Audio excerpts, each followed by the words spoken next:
Bonsoir tout le monde. Bonsoir. Bonsoir. Heureux de vous retrouver. Je suis Guillaume Clérand de la Fondation C'est Génial, médiateur scientifique. Et puis j'anime ce webinaire, cette deuxième session de webinaire sur la thématique Python. Mais je ne suis pas seul, hein. Mon collègue Richard vous a dit bonsoir.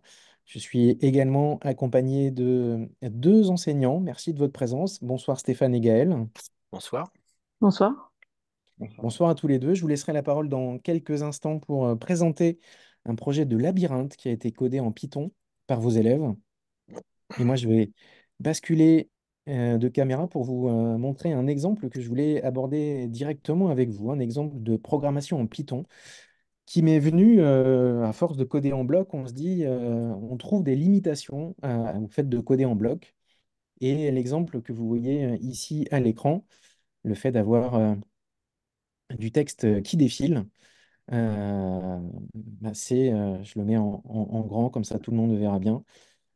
Faire défiler du texte sur la matrice de LED de la carte microbit, c'est assez facile. Il y a une fonction en bloc qui fait ça nativement. Mais faire défiler du texte sur l'écran LCD, ça, c'est un petit peu un petit peu plus compliqué. Alors, je vais vous partager mon écran avec l'interface de VitaScience.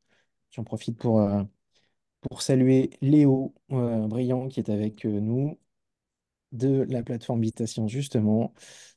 Chrome est ici, hop, et je partage. Donc, vous voyez mon interface de programmation. J'aime bien mettre toujours un petit smiley content pour vérifier que tout fonctionne. Je passe rapidement sur l'association, puis ça fonctionne bien. Je suis sur Chrome, donc voilà. Et puis, je vais activer le mode hybride. Alors, j'en profite pour agrandir l'image. Ça aussi, c'est bien pratique, mais c'est une remarque qui nous avait été faite dans le webinaire précédent, de pouvoir zoomer pour qu'on voit correctement tout ça. Et comme je vais utiliser mon afficheur LCD, donc c'est toujours dans l'affichage, je descends pour voir afficher du texte. Et je vois que cette instruction-là, alors si je mettais là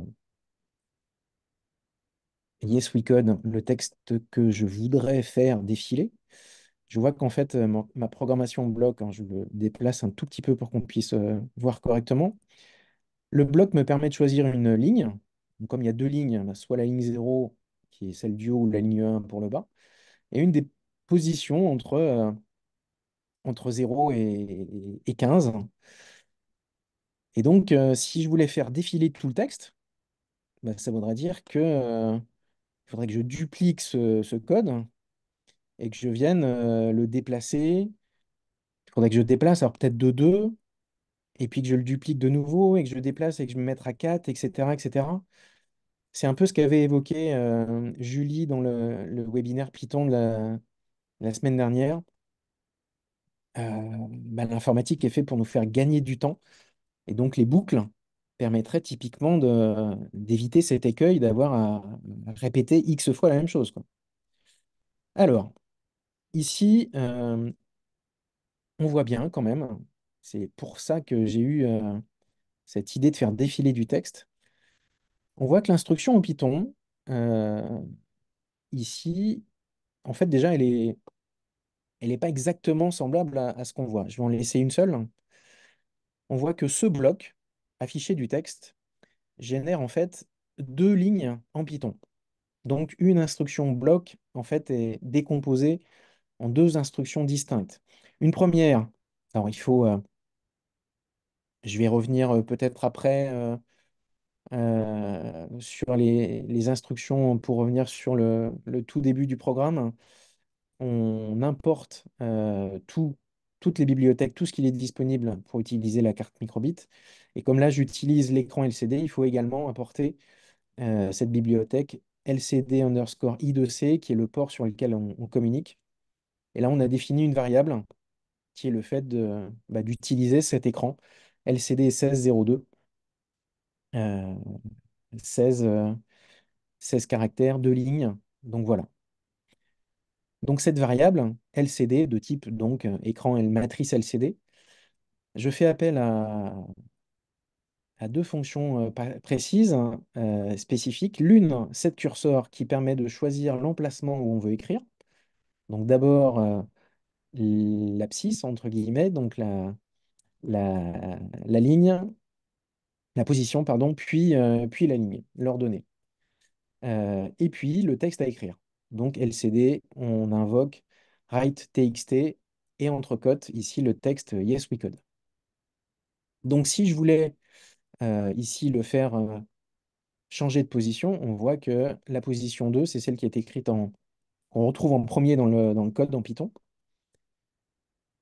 Et en revanche, ça ne changerait rien entre les instructions en bloc. Si j'en rajoute 3 et j'ai autant de code qui va être dupliqué ici en Python à droite. Mais justement, ici, je me suis dit que la force de Python, c'est que ici, j'étais obligé de changer à la main. Et donc, il fallait que j'étais bloqué par cette liste déroulante et à chaque fois, il fallait que je les réécrive. Alors que dans mon code en Python, alors là, je ne vais pas pouvoir le générer, mais ce que je pourrais faire, c'est faire un copier de ce texte, basculer dans le mode Python brut, et donc ici, recopier ce texte, et là, je pourrais le modifier. Donc là, je pourrais avoir la main sur ce texte qui, comme maintenant, je peux le modifier à la main et que je peux mettre ce que je veux, bah, je pourrais utiliser une variable. Et donc là, on va pouvoir modifier notre texte, notre code à la volée. Alors, je vais ouvrir l'exemple de défilement de texte. Je vais également le partager dans le chat. Donc, tac, tac, tac. Défilement de texte. Je retrouve le bon lien et je le partage dans le chat. Je le mets ici. Il sera également disponible dans les commentaires de la vidéo. Donc, on voit que si je voulais faire défiler, alors je vais téléverser ce programme. Donc, c'est possible, ça fonctionne, mais là, il faut le multiplier plein de fois. Et là, je me suis limité à 14, mais on voit que le code est énorme. Et dans le mode hybride, bah, le code Python, c'est pareil, il est semblable à ce qu'on demande de faire, quoi. Donc, ça ne me plaît pas du tout. Ce qu'il faudrait, c'est pouvoir le coder directement en Python. Je suis en train de faire défiler jusqu'à la 14e position. Hmm. Mais si j'en avais ne serait-ce que 50 ou 100 ou 1000, on voit que Hmm. c'est pas du tout tenable. Et donc, il faut que la logique change. Et voilà une proposition. Je mettrai des commentaires tout à l'heure. Là, c'est vraiment le code brut. Et dans les exemples que je proposerai juste après la présentation de Stéphane et Gaël, il y aura plein, plein, plein de commentaires. L'import de la bibliothèque qui nous permet d'utiliser l'écran LCD, ça c'est obligatoire. Importer UTime, ça également, franchement, allez-y les yeux fermés, c'est quasiment systématique d'avoir besoin de faire des pauses. On retrouve ici le fait de faire une petite pause. C'est pour ça que le texte défile en saccadé. Si on ne fait pas de pause, ça va tellement vite qu'on n'a pas le temps de lire. Et puis deux déclarations de variables.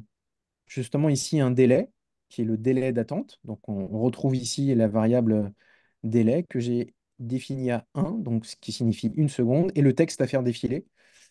Là aussi, l'avantage, c'est que ça permet de définir, on est dans la zone ici qui correspond au bloc au démarrage, donc qui sera exécuté une fois, alors que c'est ce qu'avait dit Julie la semaine dernière. Ici, notre instruction while true correspond au bloc répété indéfiniment, dans lequel il y a une boucle pour, qui va varier de 0 jusqu'à 15 par incrément de 1. Et on positionne ici y qui va rester à 0. Et notre x ici correspond, d'ailleurs, il y a un surlignage qui est bien fait. On retrouve ici la variable J'avais pas la fonction range, tu vois, en tête, Guillaume. J'étais range. resté au Oui, Turbo range. Pascal, moi. Ouais, On peut ok. l'écrire, on le verra il y a aussi count in range. Et là, Ok. là, le range, on a vraiment toutes les bornes, la borne de début, la borne de fin et le pas. C'est-à-dire qu'on va Ah, aller c'est de bien ça. 0 jusqu'à 15 Hmm. exclu par pas de 1. Sachant qu'ici, le Hmm. pas, on pourrait mettre un nombre négatif. Donc on pourrait aller de Hmm. 15 à 0 par pas de -1 et donc faire un défilement de la gauche vers la droite, alors que moi j'ai fait défiler, pardon, de la droite vers la gauche, alors que là ça va se passer en augmentant, donc en allant de la gauche vers la droite comme on le voit à l'écran. Je vais quand même téléverser le programme, puisque ça je ne l'ai pas fait, j'ai mis mon code en Python, mais pour l'instant il s'est pas chargé. Hop, j'ai mon smiley et j'ai bien le texte qui défile. Si je veux le faire défiler plus rapidement, puisque là on voit, et c'est ce que je voulais faire, utiliser la fonction LCD setCursor, donc positionner le X qui est la position, alors je dis en abscisse, mais la position de gauche à droite sur l'écran. Y c'est la première ligne, donc qui va rester. Je pourrais écrire sur la seconde ligne, donc écrire ici 1. Et si je voulais réduire le délai, par exemple, une demi-seconde, donc si je mets 500, il va falloir que j'utilise et que je mette à jour l'instruction sleep ms pour millisecondes. Hop. Donc le défilement va être un petit peu plus rapide, mais ça c'est normal. Et sur la ligne du bas, puisque ici j'ai indiqué y égale 1. Euh, L'instruction LCD clear permet, alors ça flash un peu, mais si on n'efface pas l'écran, tiens d'ailleurs je repose la question, moi je voudrais mettre en commentaire cette instruction LCD clear. Comment est-ce qu'on met un texte en commentaire pour qu'il ne soit pas exécuté dans le code? On pourrait mettre trois apostrophes Alors on peut mettre trois apostrophes ou alors le dièse. Un ou le dièse aussi sur Python, c'est ça? comment? Un Peut-être, dièse peut-être. aussi, ça marche? Le dièse. Ouais. Alors, les deux sont bons. Dièse, Ok. ici on voit que l'instruction passe en grisé. Et Ouais. reverser pour voir la différence. Si j'efface pas le texte, en fait, il va y avoir, comme je ne l'efface pas, il va y avoir une traînée, il va y avoir une surimpression. Donc, il va y avoir le Y qui reste. Et le fait d'effacer l'écran permet d'avoir ne pas avoir ce Y qui reste. Pour répondre à la question du commentaire, le dièse, ici, on voit que la ligne de code est apparue en grisé. Donc, grisé, ça signifie qu'elle ne sera pas exécutée. Ça permet de ne pas avoir à supprimer une instruction. Et les trois simples cotes permettent de définir toute une zone. Donc ici, j'ai mis trois simples cotes ici pour le début de ma zone de commentaire qui va aller jusque-là. Et donc toute cette zone qui est passée en verte, là, je peux mettre une série de 10, 15, 20 lignes, 100 lignes. Et là, pour le coup, l'instruction LCD clear, elle sera bien exécutée. Je reviens sur l'exemple que j'avais choisi. Si je rebascule en mode hybride, donc là, on voit bien le code en Python qui avait été généré par cet amas de code, clairement, bon, alors déjà, il faut quand même redire les choses, hein, personne ne code en bloc. C'est pas un langage utilisé dans le monde professionnel, même s'il y a peut-être des logiciels qui s'y apparentent pour peut-être simplifier, mais on code quand même beaucoup en texte. Alors, du Python, du C Sharp, du .NET, du Java ou d'autres choses, hein, du HTML, etc. Mais là, on voit que le code est énorme, alors que pour la même instruction, en fait, il suffit de faire varier. Mais ça, c'est à l'informatique, c'est au code de faire varier ces éléments-là, X, Y qui sont ici, sans qu'on ait nous à faire des copier-coller. Donc c'était pour vous montrer d'une part qu'il était possible de faire quelque chose en Python alors que le code en bloc permettait difficilement de le faire de manière élégante. Donc là, il faut dupliquer plusieurs fois la même instruction alors que ici, on retrouve simplement une seule fois l'instruction setCursor. Elle est une seule fois présente dans notre code, mais avec des variables. Et donc là, on voit tout l'intérêt du code, du Python pour gagner du temps. Voilà le premier exemple que je voulais vous présenter. S'il y a des questions, des remarques, n'hésitez pas, elles sont les bienvenues. Et sinon, on va pouvoir, je vais changer de partage d'écran, j'ai arrêté celui-ci pour passer partage d'écran qui va nous intéresser encore un peu plus, c'est-à-dire le partage du projet du labyrinthe. Stéphane Gaël, s'il n'y a pas d'autres remarques et commentaires, je vous laisse la parole. Oui. Il n'y a pas de problème, je vais pouvoir peut-être commencer, Gaël, ça te dérange pas? Non, vas-y, D'accord. comme tu Donc, veux. je fais une introduction afin d'expliquer notre projet. Donc, en fait, il se trouve que donc, dans le cadre de notre enseignement, puisqu'en fait, Gaël et moi, nous enseignons au lycée, nous avons des classes de sciences de l'ingénieur, donc ce sont une spécialité du lycée qui est proposée. Et donc, dans le cadre de cet enseignement, donc, voilà, nous avons réalisé un mini-projet d'une douzaine d'heures à peu près pour lequel, en fait, le but, donc, c'était de leur demander de travailler sur un système qui est le labyrinthe télécommandé. Donc, ce système existait déjà. Donc là, vous voyez que sur l'image de gauche, donc on a des seringues qui augmentent la pression et qui permet d'avoir un déplacement vertical de, du labyrinthe, sachant qu'on a trois seringues, hein, ce qui permet d'avoir les différents mouvements de rotation. Et donc dans ce cadre-là, donc nous avons souhaité le modifier. Et donc des élèves ont proposé donc un système, donc le système qui se trouve à droite, pour lequel en fait il y avait voilà, une commande de servomoteur. Donc ce servomoteur était piloté à partir d'une carte microbit. Donc de deux cartes microbit même, puisqu'en fait la première carte microbit était utilisée en mode radio, donc c'était notre télécommande. Et donc la deuxième carte microbit donc réceptionnait les informations, toujours donc en mode récepteur.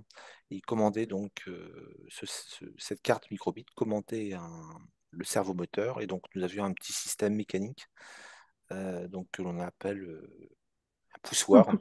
Voilà, et donc ce poussoir permettait d'avoir une modification parce qu'en fait, il se trouve que le servomoteur avait un mouvement de rotation, et donc nous souhaitions modifier ce mouvement de rotation en un mouvement de translation. Voilà, donc bah, je vais peut-être laisser la parole à Gaëlle afin qu'elle puisse nous expliquer le, le système du poussoir, et puis je prendrai la parole pour expliquer la partie programmation avec les cartes microbit. Je te laisse la parole, Gaëlle. Oui. Donc voilà, donc en fait, effectivement, on était parti d'un système qui existait déjà, donc avec qui fonctionnait donc avec des seringues, donc des pistons en fait, donc trois pistons verticaux qui normalement peuvent être actionnés donc avec trois seringues, donc trois joueurs en fait, un à trois joueurs, enfin ouais plutôt trois parce que c'est quand même plus facile pour pouvoir jouer. C'est pour ça que c'était un jeu collaboratif. Et donc, nous, on a remplacé ces poussoirs par des systèmes pour pouvoir fonctionner en fait avec une télécommande à distance. Donc, on a imposé des petites contraintes pour pas avoir quelque chose de trop grand, mais on a repris à peu près les dimensions du système de départ. Euh, bon, on a mis un lien de présentation sur ce jeu, hein. Il s'appelle, c'est un Hydrodi, c'est un jeu qui existe. Voilà, donc nous on est contraint en fait en spécialité sciences de l'ingénieur, on doit réaliser un mini-projet avec les élèves et normalement ça doit pas représenter plus de 12 heures. Donc pour que ça tienne dans les 12 heures, bon, il y a quand même des choses qu'on a un petit peu avancé avec les élèves pour que ça puisse vraiment rentrer dans ce cadre. Euh, voilà, bah après on peut passer à la diapositive d'après, je pense qu'il n'y a pas forcément... C'est-à-dire quand vous dites qu'il faut que ça tienne en 12 heures et que vous avez ajusté un peu. Bah, c'est-à-dire que, par exemple, pour la partie mécanique, ils n'ont pas tout fait de A à Z. Moi, j'ai proposé des solutions et eux ont choisi. Parce que sinon, en fait, on ne serait jamais tenu en 12 heures, en fait. C'est un Ok, projet qui veut tenir sur une quarantaine d'heures, sinon, quoi, en fait. Donc, voilà. ok. C'est un projet qui a été réalisé, c'est 4 élèves uniquement, donc c'est un club, Non, non, c'est vraiment dans la spécialité sciences de l'ingénieur, donc au lycée, en fait, Ok. les élèves en première choisissent des spécialités. Et bah, du coup, on a réparti, on avait, je sais plus combien d'élèves cette année-là, mais on a réparti par groupe de quatre, mais ils étaient plusieurs à travailler sur le même projet, en fait. D'accord. Donc c'est pour ça que c'était sous forme de défi. L'idée, c'était que arriver à finaliser leur système et ils avaient chacun leur labyrinthe, etc. Donc ça, c'est la vidéo que les élèves ont réalisée bah, pour participer au à Yes We Code, en fait. Ouais. Là, c'est un extrême et c'est pareil. Je vais remettre dans le chat. C'était pour qu'on voit l'idée, mais cette fois-ci, j'avais pensé à intégrer directement la vidéo dans la présentation. Voilà, sinon le flashcode, normalement, il fonctionne, qui renvoie vers la vidéo, en fait. Bah, c'est les explications que vous allez nous donner. C'est Ouais, voilà, la partie d'accord. programmation et la partie technique. Donc là, on voit le schéma légendé qui reprend ce que nous expliquait tout à l'heure Stéphane. On voit bien qu'il y a deux cartes. Voilà. Alors, en fait, pour fonctionner, en réalité, il y a quatre cartes. Donc, une carte principale, enfin, la carte réceptrice qui peut alimenter donc trois servomoteurs, et puis trois cartes émettrices, une par poussoir, en fait. Donc les D'accord. poussoirs, voilà, parce que comme il y a trois poussoirs pour pouvoir faire tous les mouvements, donc trois poussoirs, donc trois cartes émettrices, sinon ce ne serait pas possible de fonctionner. Et donc les élèves aussi pouvaient choisir de réaliser donc le plateau du labyrinthe, et c'est là où on avait mis des contraintes. Donc là, c'est purement mécanique, c'est pas de la programmation cette partie-là. Donc On, on voit un seul poussoir, mais c'est l'équivalent des trois oui, seringues. parce qu'en fait sur la photo, oui, il aurait fallu prendre la photo un petit peu, un peu plus de profil en fait. Là, on est un peu trop haut, on voit pas les deux autres poussoirs, mais il y en a bien trois. Ok, ok. Voilà, donc l'idée au départ, c'est qu'ils ont dessiné leur labyrinthe sur feuille de papier. Et ensuite, ben, ils les ont réalisés avec bon, SolidWorks. Nous, on a SolidWorks au lycée, donc c'est un logiciel de CAO. Et puis après, ils avaient la possibilité soit de le réaliser en imprimante 3D. Alors, pas que en imprimante 3D, parce que ça aurait été un petit peu long, mais donc le plateau en bois, mais par contre, on voit sur la photo de gauche, c'est la partie où c'est rouge, en fait, c'est l'impression 3D, alors qu'à droite, c'était réalisé avec la découpeuse laser. En fait. Voilà. Mais voilà, si on regarde bien, c'est des labyrinthes différents, mais avec, bah, ils ont imaginé différentes façons. On avait plusieurs groupes d'élèves, donc des labyrinthes différents à la fin. Alors, je vois une question ouais, pourquoi trois serre-motos plutôt que deux axes X et Y? Alors, ouais, ça c'est une bonne question parce que je me l'ai supposé au départ. Et en fait, comme on est parti vraiment du système du jeu Hydrodi, ben, on a vraiment calé dessus. Mais effectivement, ça serait intéressant aussi de faire un système de labyrinthe. Il existe un autre jeu de labyrinthe où il y a deux rotations suivant X et Y. C'est un autre système, ça fonctionne mécaniquement, ça fonctionne différemment. Mais, euh, mais voilà, on pouvait faire les deux et bon, on a choisi celui-ci. Après, j'ai l'impression que, en plus, dans le jeu d'origine, les seringues étaient vraiment positionnées à la périphérie. Et puis, Oui, au-delà du fait d'inclure un joueur en plus, avec une carte qui va actionner son côté, on pourrait même imaginer qu'il y aurait quatre servomoteurs ou cinq ou six, enfin, que ça deviendrait finalement un jeu collaboratif ou de bataille. Ça serait plus compliqué, mais finalement, une fois qu'on a le cerveau, qu'on a le code, ouais, pourquoi pas, ouais. mais Au-delà, ouais, effectivement, 3 c'est nécessaire, c'est nécessaire pour réaliser tous les mouvements, mais après, a priori, avec 4 ou 5 ça doit pouvoir fonctionner. Par contre, ouais, faudrait voir ce que ça peut donner en fonctionnement, quoi, pour les joueurs, quoi, en fait. Je sais pas. est-ce que ça vous est déjà arrivé puisque là on parle d'évolution d'un projet existant, de proposer justement des projets sans repartir de zéro, mais de dire, voilà, il y a ce projet-là qui est fonctionnel. Est-ce que ça peut faire partie est-ce que ça peut être une proposition de projet de dire, voilà l'existant, est-ce que vous avez des pistes d'amélioration à proposer? Oui, oui, tout à fait, ouais. Oui, parce qu'effectivement, comme nous, on est quand même contraint avec les horaires, en fait, parce que si on veut balayer tout le programme, parce que le programme est quand même assez dense, nous, il est prévu simplement 12 heures pour faire un projet. Donc, c'est une possibilité de repartir sur des choses qui déjà existantes. On leur explique rapidement et après, on va un peu plus loin et ça, c'est possible, ouais. Voilà, donc en fait, il y avait enfin, j'avais proposé aux élèves plusieurs façons de faire ce poussoir, en fait. Hein. Nous, l'idée, c'était de réussir à avoir un déplacement vertical à partir d'un servomoteur qui tournait, en fait.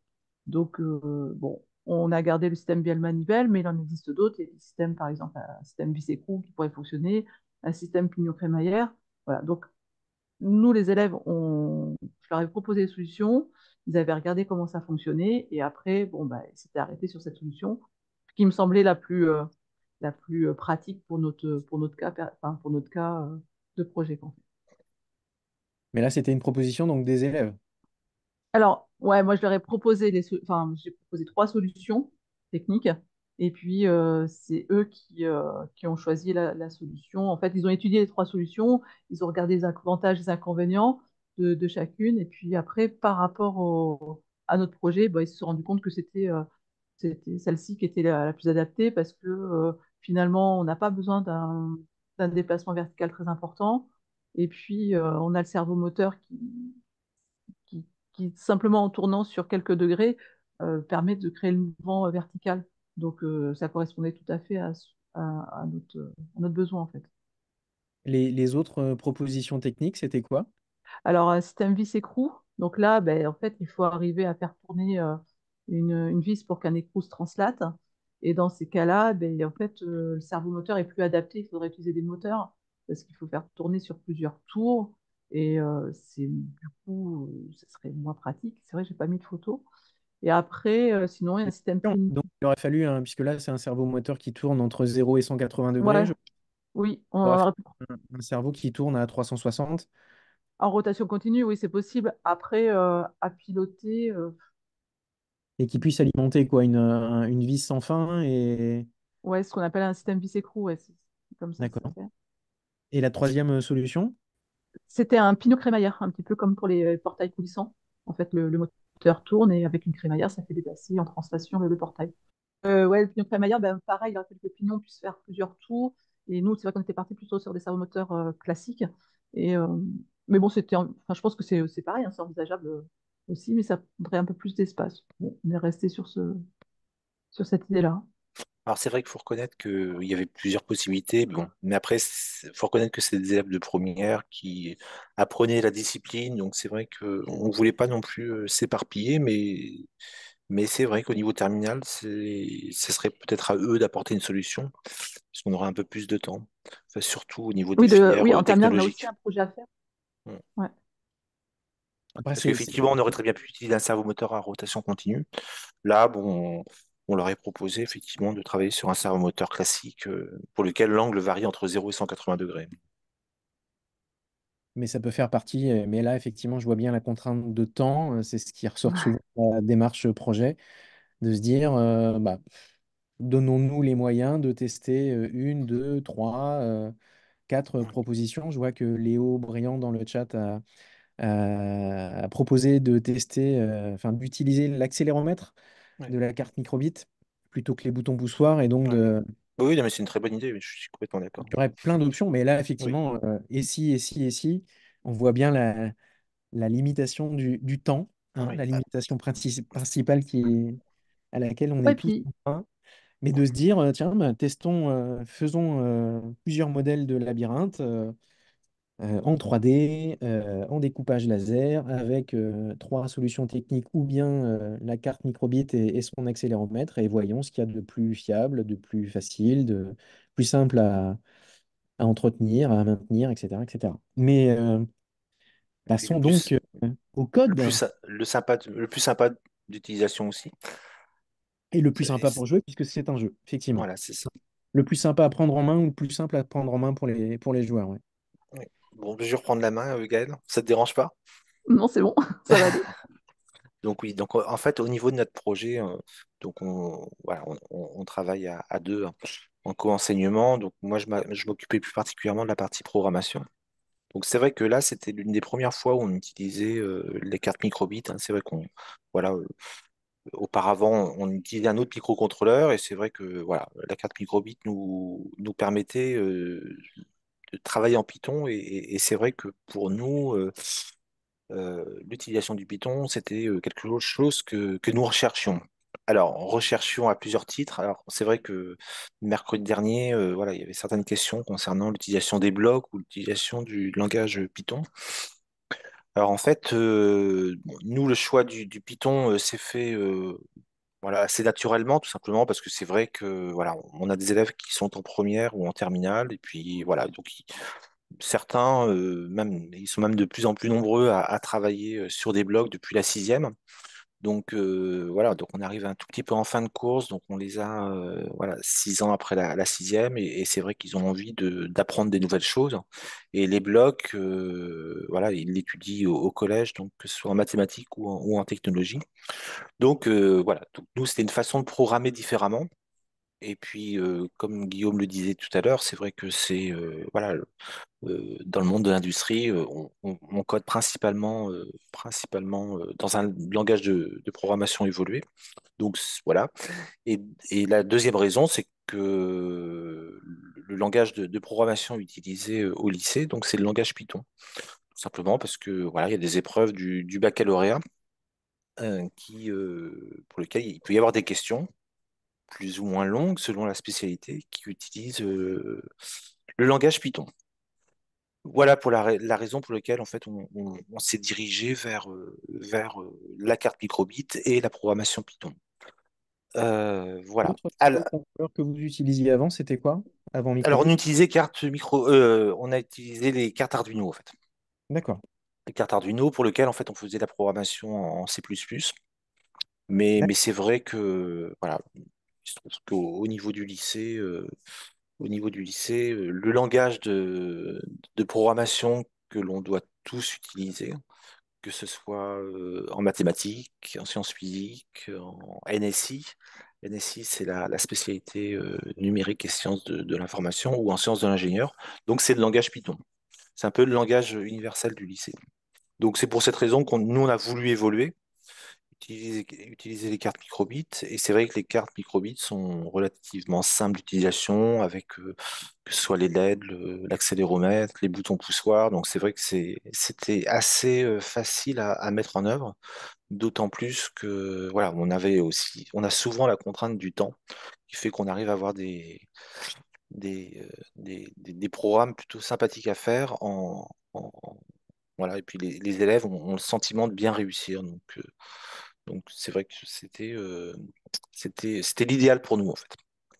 Alors ensuite, au niveau alors on n'a pas vraiment parlé de l'interface. Alors le choix que j'ai fait, parce que c'est vrai qu'on avait aussi plusieurs interfaces. C'est vrai que voilà, avec Yes We Code, il y avait la possibilité d'avoir l'interface Python. Alors c'est vrai qu'on avait plusieurs outils, et c'est vrai que moi je me suis arrêté sur la programmation sur MuEditor. Alors Ouais. pourquoi MuEditor? Tout simplement parce qu'en fait, moi, voilà, je voulais absolument qu'il fasse du Python et que du Python. Et c'est vrai que l'avantage qu'il y a, c'est qu'en fait, là, ils sont contraints et forcés de faire la programmation en Python sans passer par les blocs. Parce que c'est vrai qu'on a toujours quelques petits filous euh, qui nous font croire qu'ils font de la programmation en Python alors qu'ils sont passés au préalable avec des blocs. Mais bon, après, mais par contre, c'est vrai que MuEditor a aussi de nombreux inconvénients, c'est qu'on n'a pas la possibilité de faire de simulation. Ouais. Mais bon, voilà. Après, bon, c'est un choix, hein, le choix que l'on a fait. Alors, Vous pour revenir au niveau de pensez, pardon, la comment? vous pensez que ce serait une bonne option de pouvoir verrouiller en tant Ouais, qu'enseignant, moi je dire, pense que ce serait bien, ouais. Ça serait bien, ouais. par exemple, de pouvoir, oui, d'avoir une option qui permettrait de dire, bah, on fait du Python, et donc là, moi, Ouais, et on reste que sur le Python, ouais. Ouais, j'active je un pense truc que qui permettrait de désactiver temporairement au moins ouais, les moi je pense que blocs ça serait une bonne chose, ouais. pour ne faire que du Python. D'accord. Non, mais je posais Oui, la question. pour leur imposer effectivement parce que c'est vrai qu'il faut reconnaître que les blocs, c'est bien quand on apprend, mais c'est vrai qu'on voilà, il y a aussi et puis c'est simple d'utilisation et on fait de la programmation assez rapidement. Mais c'est vrai qu'il y a un moment où voilà, ils doivent absolument passer par la programmation en Python sans utiliser les blocs. Je posais la question, mais j'avais dans l'oreillette Léo Briand. Et, enfin, non, mais je posais la question à la cantonade, mais Léo Briand, qui est cofondateur de la plateforme Vitations, nous indique dans le chat que pour info, on peut retirer les blocs sur Vitations avec, on rajoute dans l'URL une esperluette mode égale code only, qui permet donc visiblement de masquer les blocs pour D'accord, ceux bah c'est une bonne qui nouvelle. ont le code. C'est à tester. Mais je vous laisse parler du code, Stéphane. Ouais, c'est ça. Donc en fait, alors comme on l'indiquait tout à l'heure, en fait, on a deux programmes. Un programme sur la carte émettrice et un programme sur la carte réceptrice.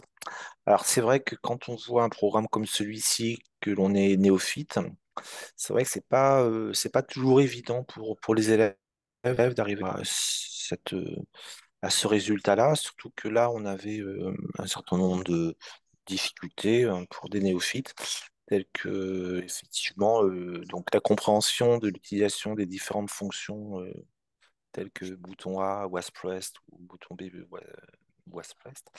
Après, il y a la contrainte des différentes boucles ou des structures en if.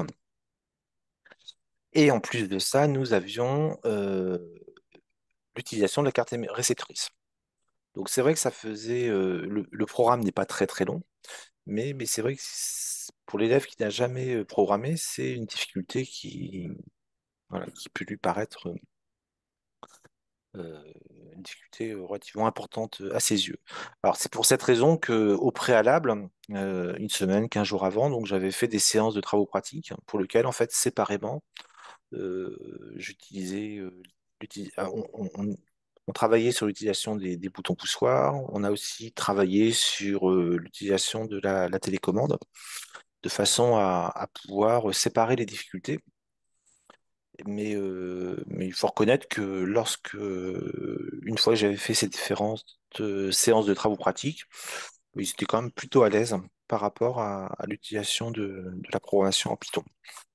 Alors, je ne sais pas si je dois décrire ligne par ligne à quoi correspondent les Oui, différentes lignes de programmation. pas sûr. Et puis j'ai l'impression qu'en effet, là, on a un programme qui est relativement simple pour Oui, chacune des cartes émettrices, puisque donc il y en aura trois pour chacune des.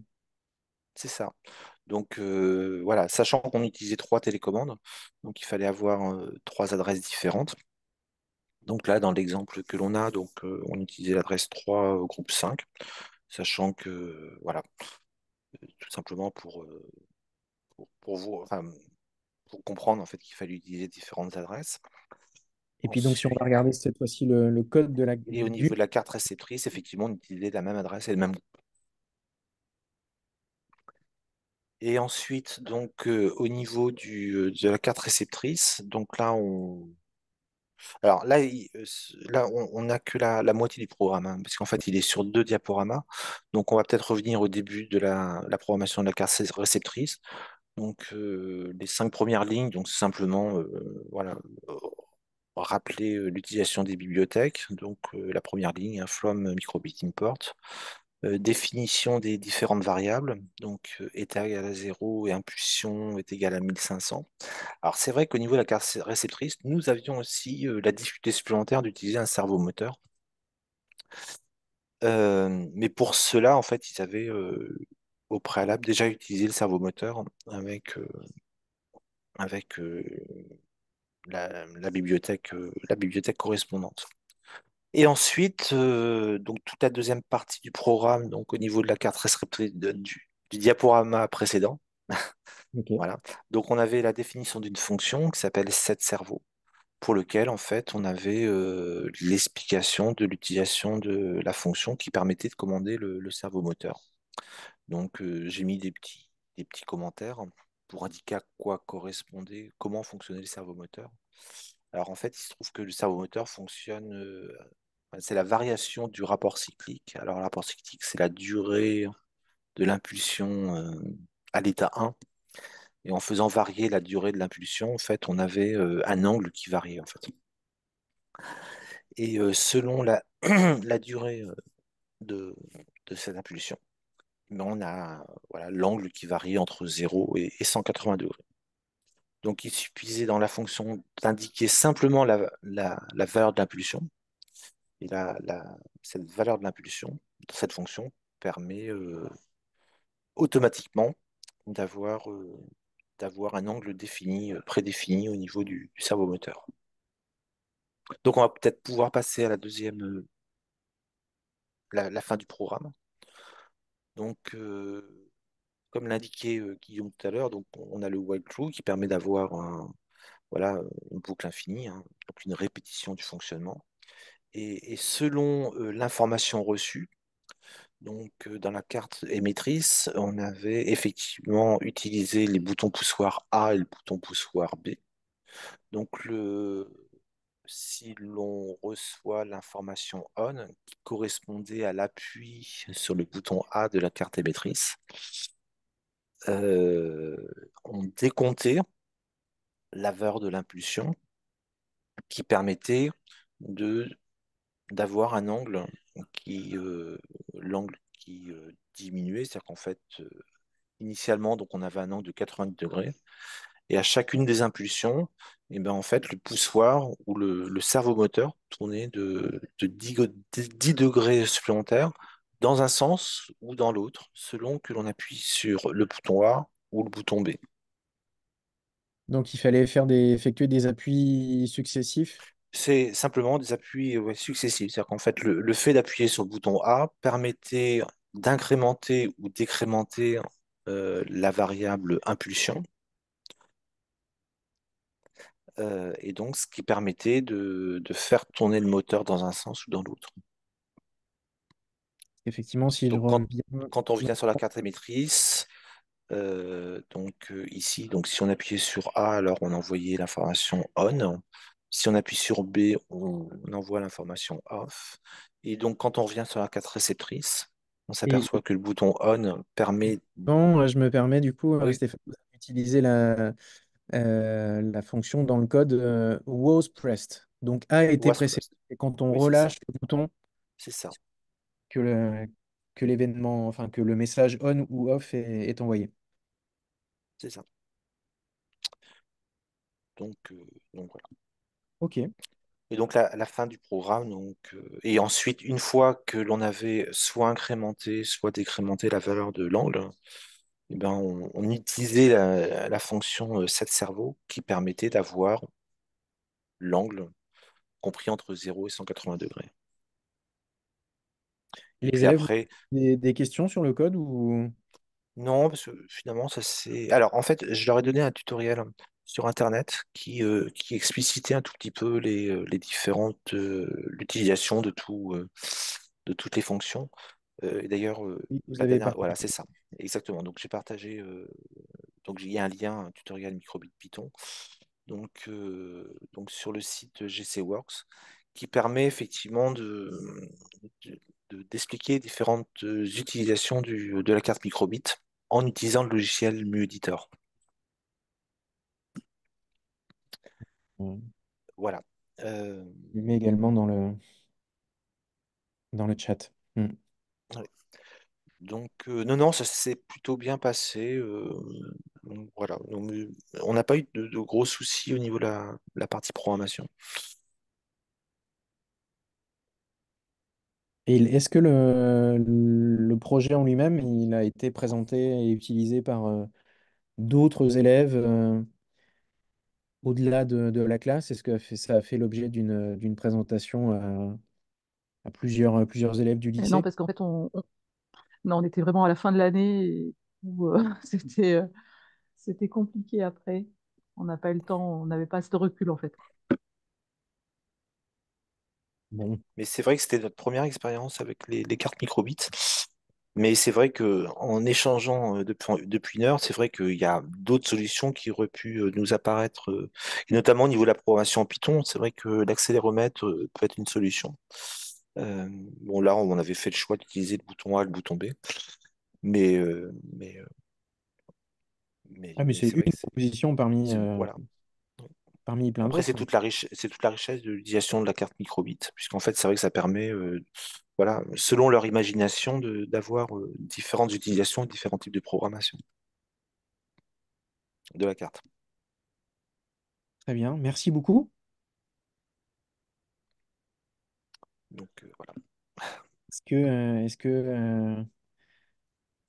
qu'il y a des questions, des remarques sur ce projet, sur le code, des propositions, des choses qui vous viennent à l'esprit? Je vais arrêter le partage.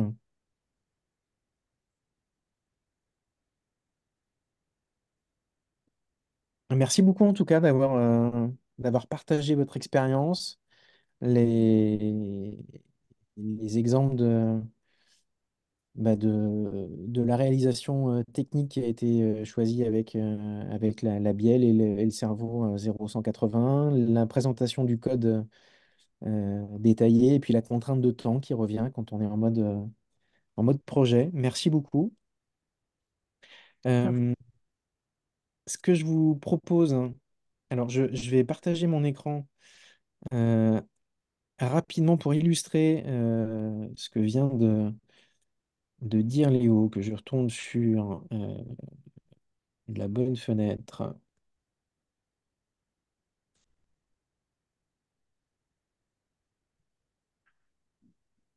Et je retrouve pas ma fenêtre, ça m'embête.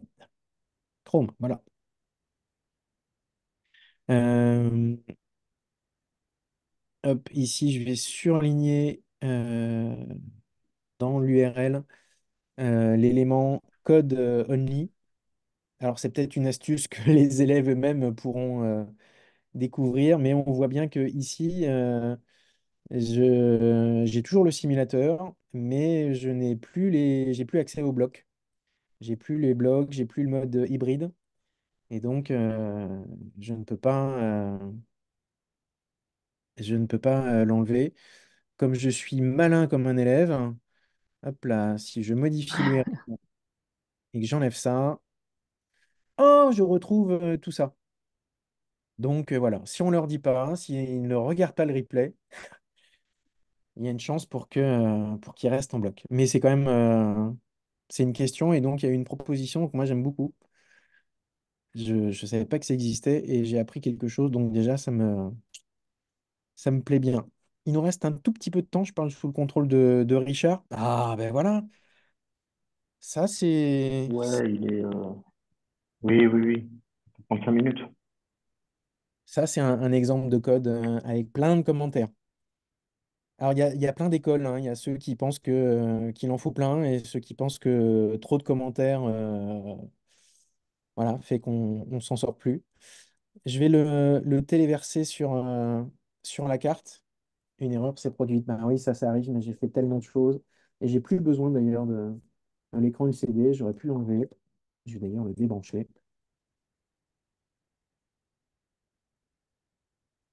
Mais je n'ai pas débranché la carte. Hop, et je le refais.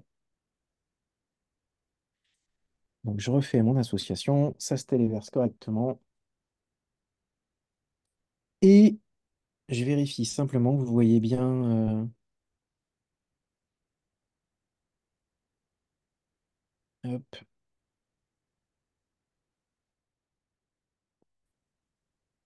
Alors, qu'est-ce que vous voyez d'ailleurs, tiens, à l'écran? Est-ce que quelqu'un peut décrire ce qui se passe, ce que vous voyez à l'image sur la carte? C'est une animation aléatoire. Ouais. Alors, là aussi, explication. Je vais revenir. Le code ici en Python, de toute manière, il ne va pas disparaître puisque j'ai la main sur ce code. Donc, je peux bien basculer en bloc. Ça va pas changer grand-chose.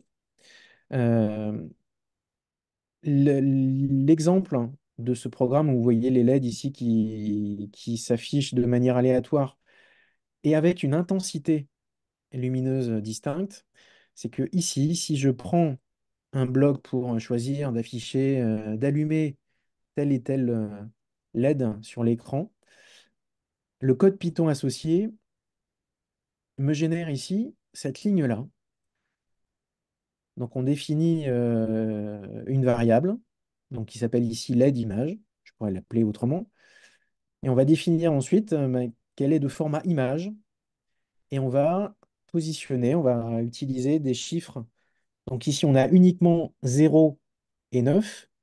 Et c'est en voyant ce code que ça m'a interpellé. Je me suis dit, mais s'il y a 0 et 9, et d'ailleurs, on le retrouve dans les tutoriels, peut-être sur JCWorks et dans le tutoriel officiel de la carte microbit, on voit bien qu'en effet, c'est peut positionner en Python, en tout cas, un chiffre entre 0 et 9. Et donc, on voit que la matrice de LED ici, est pas, toutes les LED ne sont pas toutes allumées avec l'intensité maximale. Donc 0, c'est totalement éteint. 9, c'est totalement allumé.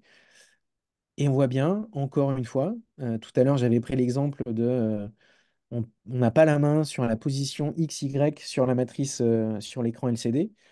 Et là non plus, c'est très binaire. Une LED va être allumée ou éteinte, et donc j'ai un chiffre 0 ou 9, et c'est tout.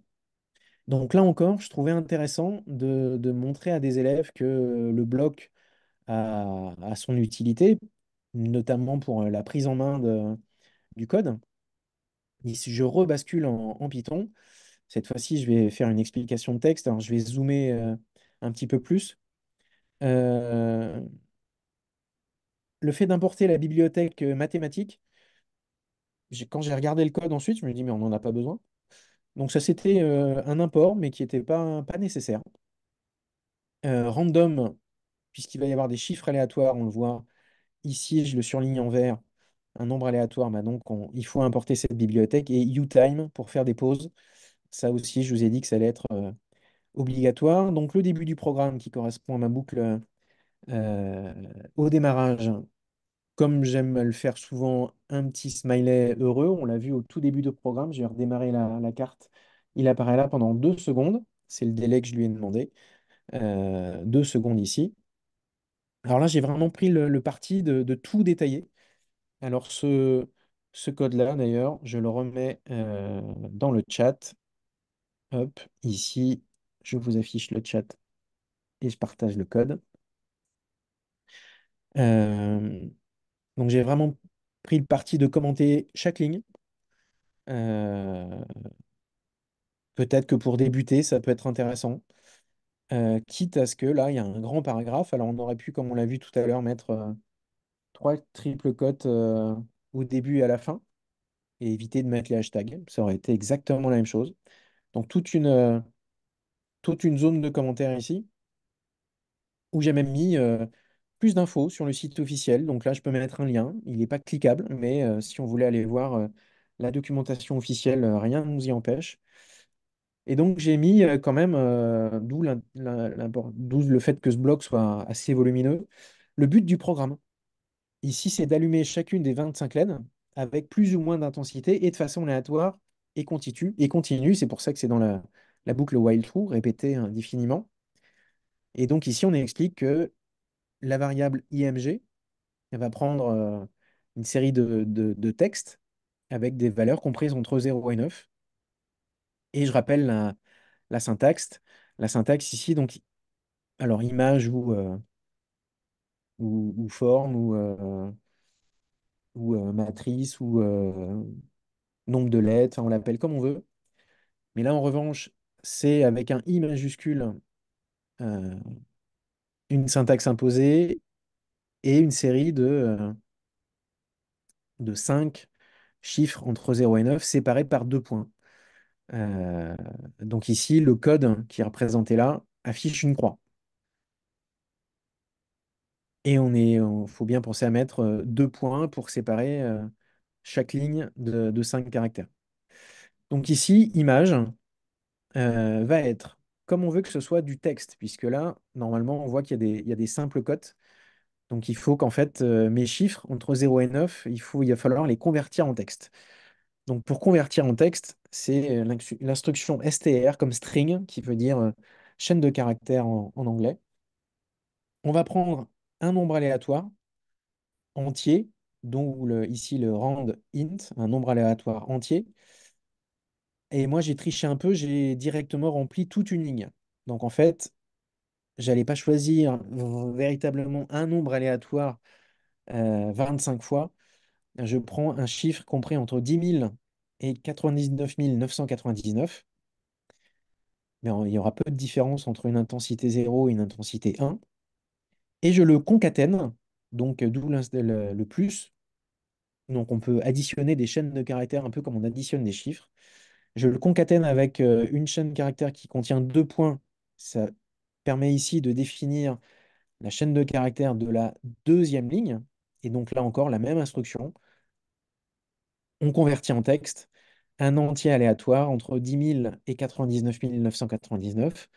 On effectue ceci 5 fois. Et ensuite, on va retrouver l'instruction affiche-moi l'image qui correspond au texte défini dans IMG ici. Ne pas oublier l'instruction display show laid image. Donc, alors on pourrait le détailler, on pourrait ne pas définir de variable et écrire directement display show et tout le contenu à l'intérieur, mais ça alourdit un peu le code sans doute. Donc c'est pour ça qu'il est, à mon avis, préférable de séquencer les choses. Et donc là, c'est ce que j'ai mis en commentaire. On charge en mémoire la définition de l'image à afficher. Donc là, d'image égale une image de type texte telle qu'on l'a définie dans la variable img qui on retrouve juste au-dessus. Display show image qui affiche l'image. Et puis le sleep en ms, en millisecondes, donc une pause de 200 millisecondes pour ne pas que l'affichage soit trop rapide et trop récurrent. Donc un premier exemple de code où là, en fait, on voit que l'instruction à utiliser est celle-ci. Donc là, je surligne en fait la partie du code qui va vraiment être déterminante si j'enlevais tous les commentaires. Et puis, je vais en charger un deuxième, ouais, celui-ci, également en Python. Donc j'ai mis moins de commentaires, mais ça me semblait intéressant. Alors je le prends ici et je vais également le partager dans le chat. Tous les liens seront dans la zone de commentaires sur la vidéo YouTube en replay. Je trouvais intéressant par rapport à ce qu'avait mis en avant Julie Cornell, la compagnie du code, dans le premier webinaire Python, d'utiliser les boucles for. Donc là, on voit une syntaxe différente. For, il n'y a pas de définition de variable. Donc là, j'ai pas d'index. Je vais passer plusieurs fois dans ma boucle, mais je n'ai pas défini de variable interne à cette boucle. Et donc là, je vais téléverser le programme. Hop. Et vous voyez ce qui se passe à l'écran. On voit un clignotement. Donc là aussi, c'est quelque chose qui sera difficile avec une variation d'intensité, enfin, qui ne sera pas difficile, qui sera impossible de faire en programmation bloc. Et j'ai détaillé ce qui me semblait intéressant pour reboucler, sans mauvais jeu de mots, sur la boucle for utilisée par Julie. Là, j'ai combiné trois boucles for, les unes dans les autres. Et celle qui est la première en fait à être exécutée est celle qu'on trouve en troisième position. Donc là, le début du programme, on est en microbit, on utilise la bibliothèque UTime parce qu'on va faire des pauses. Et donc ici, produire un clignotement. J'ai rappelé encore la syntaxe de la définition d'image avec nos 5 chiffres entre 0 et 9 pour l'intensité lumineuse. Et un second rappel, c'est que dans une boucle for, la borne est exclue.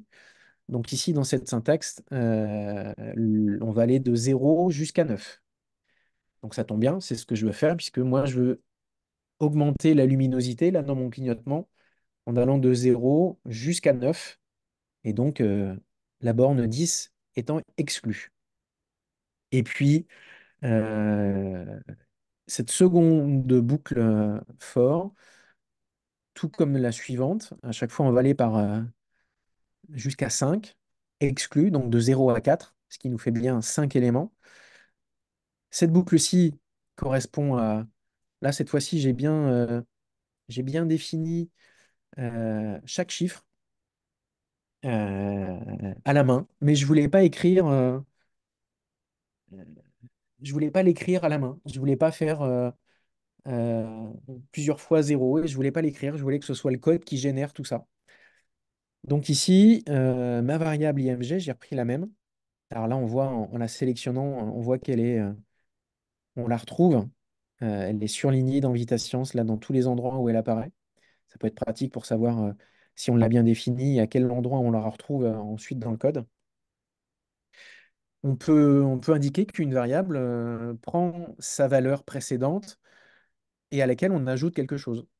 Donc là, img prend pour valeur img, donc celle d'avant, et on commence par l'initialiser avec une chaîne de caractères vide.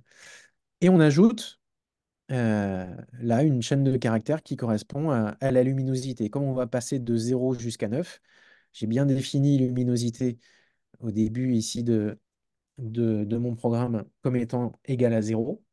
Et comme on est dans une boucle qui va se répéter 5 fois, on va bien avoir une chaîne de caractères de 5 fois 0, donc une luminosité nulle. Et juste à la sortie de ma boucle, j'ajoute les 2 points. Et donc là, je vais avoir une première, euh, une première ligne avec 5 fois 0. Et comme je suis toujours dans ma boucle ici pour définir 5 lignes, ben, je vais répéter cette instruction 5 fois. Donc je vais avoir 5 zéros. Je peux l'écrire à côté, hein. Ici, en fait, ça va me permettre d'avoir 5 zéros. J'en mets un cinquième. Quand je vais passer par là, ça va me rajouter 2 points. Et le fait d'être intégré dans cette boucle-là va répéter l'opération 5 fois. Et donc, je vais avoir 1, 2, 3, 4, 5, etc., etc., pour avoir une luminosité nulle sur tout l'écran.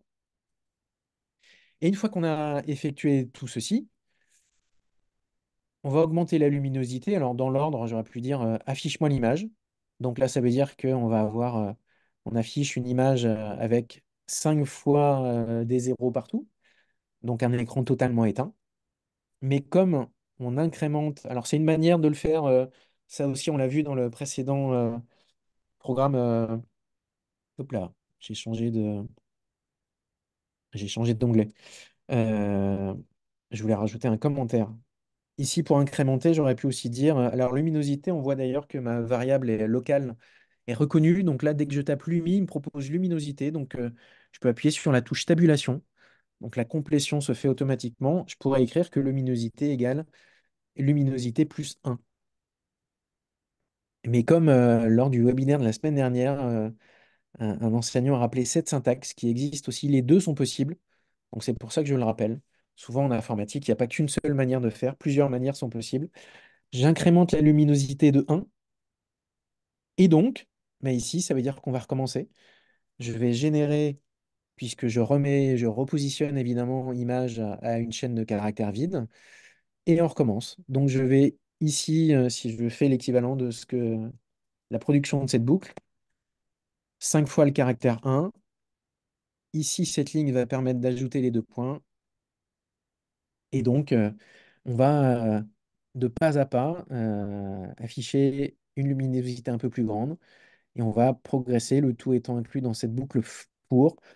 On va arriver jusqu'à une luminosité de 9, puisque donc, je le rappelle, la borne 10 est exclue. Voilà les exemples de programmes que je voulais vous proposer rapidement. Là, il n'y a pas de capteur, il n'y a pas d'éléments rajoutés. Donc, il y en avait simplement dans le tout premier exemple l'import du LCD. Mais là, c'est uniquement avec la carte microbit et c'était plutôt une phase d'initiation. Euh, J'arrête mon partage d'écran. Il est 19h17. On arrive à la fin de ce webinaire. Je ne sais pas s'il y a des remarques, commentaires éventuels. Ben merci, moi j'ai envie de dire merci pour tous ces exemples hyper concrets. Moi, j'ai trouvé voilà, autant sur les projets qui ont été présentés au départ. Donc merci beaucoup à nos intervenants du jour. Et à cette illustration aussi à la fin sur les LED, Guillaume, que j'ai bien aimé, moi. Ah, merci Léo pour ce commentaire, cette remarque. Évitez de mettre des accents dans les variables. Je Ouais, saute c'est sur bon. les doigts. C'est en effet quelque chose que j'ai Mm. appris à l'école quand je faisais du code. Euh, et en plus, il y a souvent, quand dans les exemples de base, on demande aux élèves d'écrire leur prénom, bah, par exemple sur l'écran LCD et même sur la carte microbit, tous les caractères accentués ne passent pas. Donc Raphaël avec le E tréma, Léa avec un E accent aigu, il y a des points d'interrogation, bien il n'y a rien. Donc on apprend vite en anglais que voilà, la programmation, ça se fait en anglais, il n'y a pas de caractère accentué. Donc, et encore moins dans les variables. C'est une bonne remarque, Léo, je l'apprends. Je, je valide, ouais. Et donc j'ai été un mauvais élève. Et je vous avais mis dans le chat juste avant la remarque de Léo le lien vers le questionnaire de satisfaction. C'est pas tout à fait le dernier webinaire, il y en aura d'autres. On va vous communiquer les dates prochainement sur d'autres thématiques, j'en dis pas plus. Richard, si tu veux en dire un mot, pourquoi pas. Et sinon, bonne soirée. On t'a tout dit. Guillaume, merci beaucoup pour votre présence. On n'était pas nombreux, donc comme dit souvent le délégué général, les personnes qui sont là, c'est les bonnes personnes. Donc, et puis, de toute façon, ce webinaire est enregistré, on a quand même des vues sur les replays, donc il faut que ça serve aussi à ça. Ben, on vous souhaite une très belle soirée et à bientôt en tout cas. Merci, bonne soirée. Merci à vous. Très bonne soirée également. Bonne soirée. Au revoir.